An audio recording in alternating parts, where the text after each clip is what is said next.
Hi guys, welcome back with me again in this channel. On today's tutorial, I'm going to show you how you can remove watermark from TikTok video in CAPCUT.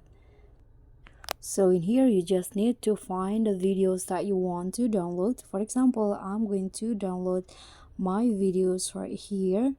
So click on the videos that you want to save, click on the three dots icon, then tap on save video.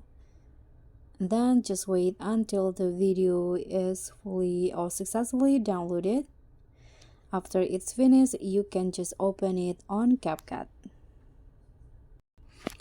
Okay, I've already downloaded and this is the video.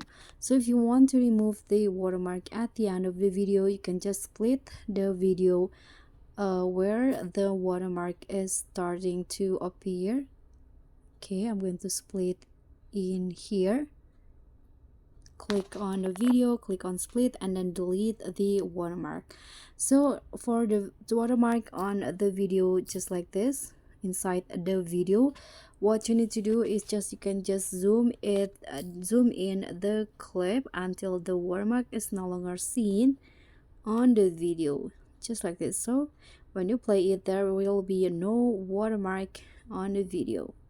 So that's all for me. Thank you so much for watching. Don't forget to like, comment, and subscribe. Also click on the thanks. Bye.